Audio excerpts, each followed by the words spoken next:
Let's start this section by learning about array destructuring.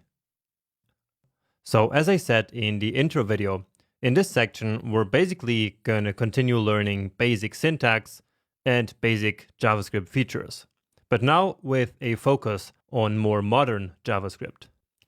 And the theme of this section will be to simulate a food delivery application, and in specific one Italian restaurant, which is this starter data here that we already have in the starter files. And so this one is called Classico Italiano. So I already opened up the starter files here for this project. Okay. Now, learning complex topics like the ones we're gonna dive into in this section is really best done in isolation. This way you can understand exactly what I'm trying to teach you without having to think about 5 other things at the same time. And so I'm isolating just this one restaurant and building no user interface so that we can focus just on the JavaScript language here. And some people will say that this is boring, but believe me, I do have enough teaching experience to know that some topics are best learned in isolation. And for me, the most important thing is that you will actually learn in this course. Now, of course, there are also topics that can be applied to a visual project. And that's why in the next section, we have a really cool project with an amazing user interface where we're going to learn about array methods. But for now, let's focus on built-in data structures and modern advanced operators. And again, starting with array destructuring. So destructuring is an ES6 feature, and it's basically a way of unpacking values from an array or an object into separate variables. So in other words, destructuring is to break a complex data structure down into a smaller data structure like a variable. So for arrays, we use destructuring to retrieve elements from the array and store them into variables in a very easy way. So let's just actually start with a very simple array. And now if we wanted to retrieve each one into its own variable without destructuring, we would do it like this. Let's say we wanted to name them A, B, C. And so we would write the name of the array, which I totally forgot up here. So R0, and then just duplicating this line, which I'm using Command or Option L for. And I'm not sure if that is actually a shortcut in VS Code. Let me see here. And apparently it's not. Let's see here. Duplicate selection. So it's this duplicate selection here. And you can set up a shortcut for that. And so I will just do that. So B, and so that would be element number 1, and number 2 would be C. So that's how we would retrieve these 3 elements. But now with destructuring, we can actually declare all the 3 variables at the same time. So let me show you how. So const, and then we use the square brackets. And so that's because we are destructuring an array. And so now we can declare 3 variables at the same time. And now I'm not using A, B, and C because we already used them. So let's go with X, Y, and Z. And then I will simply set that equal to the array. And that's it. So let's actually see them now in the console. Give it a save, and then we need to start our live server with a new terminal. And actually I can hit the tab key now, and it will then automatically write the rest of the command. Then close that down. And as you can see, here we get the 2 results, 2, 3, and 4. So the elements of the array. So basically we write this syntax here, and then this will become the first element of the array, this the second, and this the third.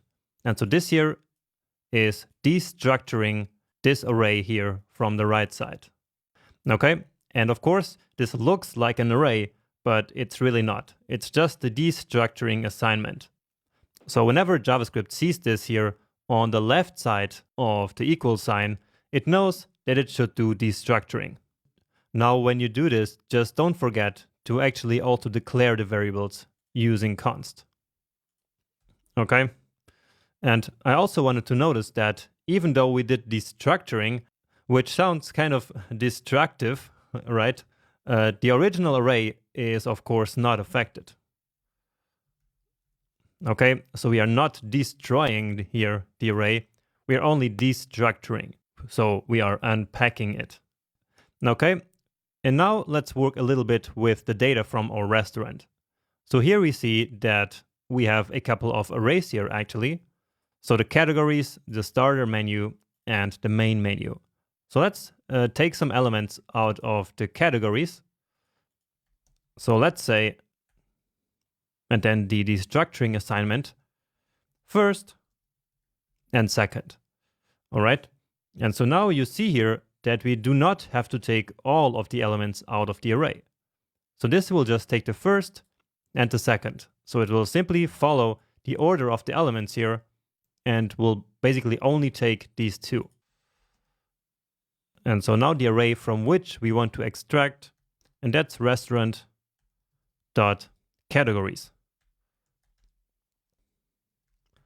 Just to take a look now. And indeed, we get Italian and pizzeria, which are exactly the first two elements of the array. But now let's say that we only wanted to take the first category, so this one, and the third. So let's say that this one is the main category and this is the secondary for some reason. Well, to do that, we simply leave a hole in the destructuring operator. So what I mean is just this. And so now the second element will be skipped, so the one that would go here, and then this second here simply becomes this third element. And now, so you see that second now is vegetarian, which is element number 3. All right. And so like this, we don't have to create variables for all the stuff that we might not even need. So if we only need to take this and this, we just skip the element in the middle. Okay. And this is really powerful, and we use destructuring to do a lot of cool things. For example, let's say that the owner of the restaurant now decided to switch the main and the secondary category. So right now the primary is Italian and the secondary is vegetarian, but now they wanted to switch it. So let's first change the name here to main and secondary, just to make it a bit more obvious. Secondary. And so if we would like to switch these two variables, then without destructuring, we would have to do it like this. We would need to create a temporary variable, and then to that we would assign one of them. So let's say main, and then we could switch main. We would say main is equal to the secondary, and then secondary is equal to temp, because that's where we temporarily stored the value of main, right? We could not just do main equals secondary and then secondary equals main, because by then we would already have overwritten the main variable, right? And that's why we need this temporary variable in the middle. So that's how we would do it. But with destructuring, we can make it a lot easier. And this is how we do it. First, we create an array with both of them. And the first one is going to be the secondary. And then the second one will be the main. And actually, before we do that, let me just show you that this worked. So main and secondary. And so now we should see them switched. Oh, okay. Here we need to change, of course, to let, because we are reassigning here to a const in line 24. So let's try that now. And indeed, what was Italian is now vegetarian, and what was vegetarian is now Italian.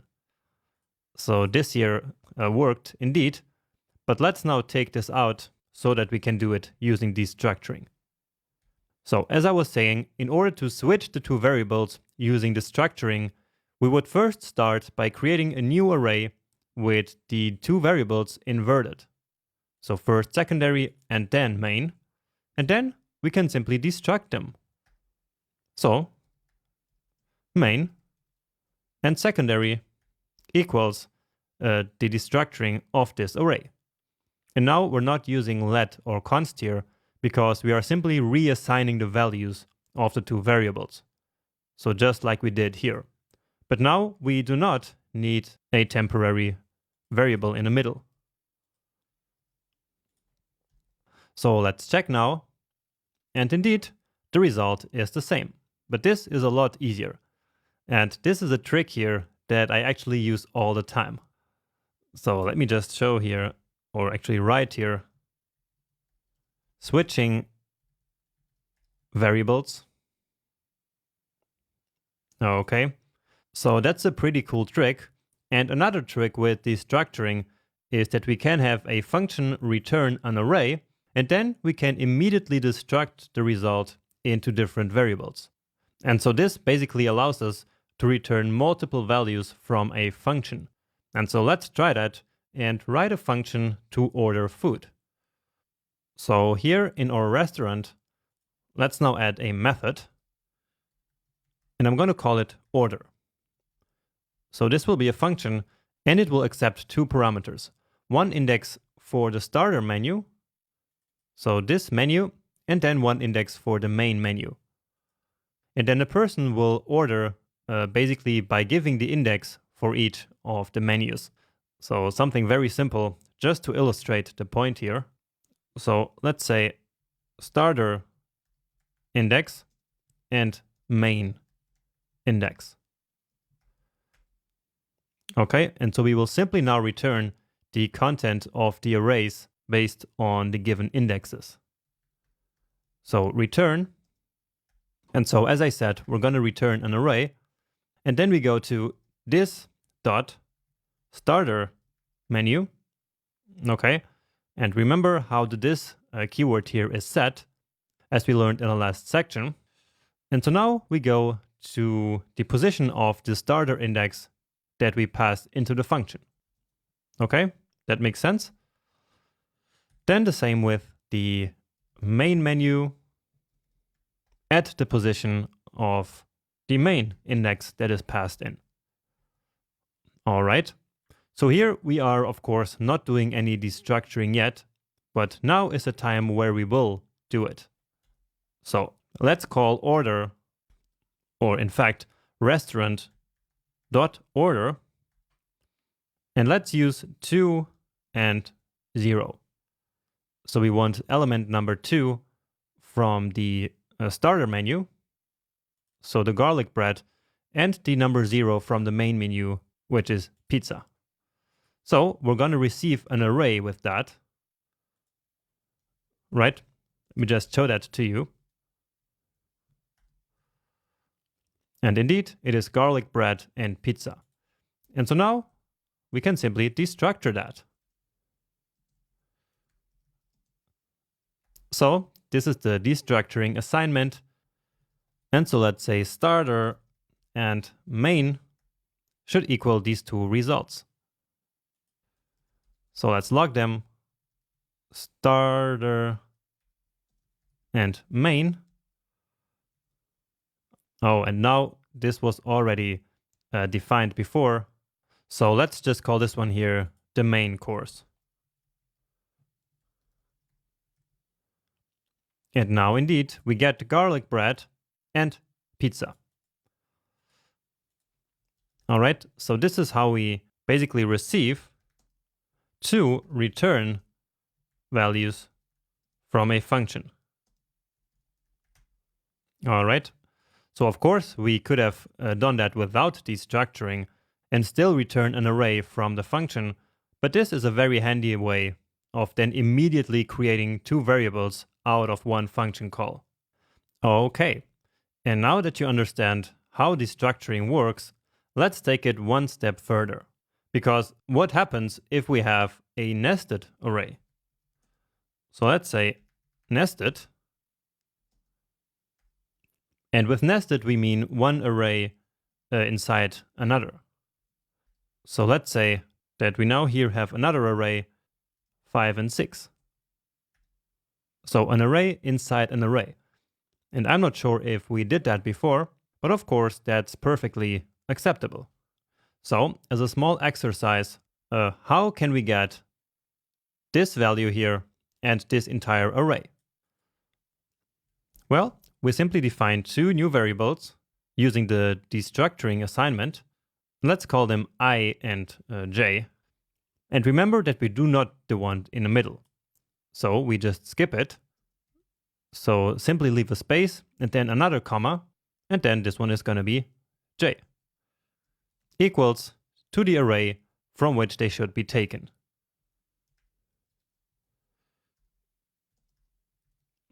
And indeed, we get the number 2 and then the array 5 and 6. Great, but what if we actually wanted all the individual values? Well, then we would essentially have to do destructuring inside of destructuring. So that sounds complicated, but it's not. So let's take out these here, and let's create now 3 variables. So one for this, one for the 5, and one for the 6. So we're going to skip the 4 again. So that's going to be I, then again the whole here, and now here we can destruct this inner array immediately. So we use the destructuring here again, and so now j for the first element and k for the second. So for 5 and 6. And then again, the array from which to take. And then let's take a look. And so this should now give us 2, 5, and 6 as separate variables. And yes. So that's how nested destructuring works. Basically, we need to do destructuring inside of destructuring. Okay, and now to finish, there's just another feature of destructuring that I want to show you. So we can also set default values for the variables when we are extracting them. And that's going to be very useful in the case that we don't know the length of the array. And this can sometimes happen in real-world applications, as you will see later. So if we have an array that is shorter than we might think, then we might try to unpack the array in positions that don't even exist. So let me say here just default values, and here nested destructuring. So learning a lot of stuff here about destructuring. And so let's now say that we have this array, 8 and 9, and then we are trying to destructure it. So just pretend that we actually don't know the array, all right? And so we might try to take 3 elements out of the array using, again, destructuring. So let's call them P, Q, and R. And then let's try to log them all, P, Q, and R. And so now here we get undefined as the third one. So this would basically be the same as trying to read the element at position number 2 of this array. But it only has elements at position 0 and 1. And so therefore we then get undefined. But as I said, we can set default values. So let's simply set them all to 1. And then our R will become 1. Great. And if we remove this element, then Q will also become 1. Okay? And as I said, this can sometimes be useful, for example, when we get data from an API. And so we're going to probably use this one and actually everything that we did in this lecture a bit later in the course.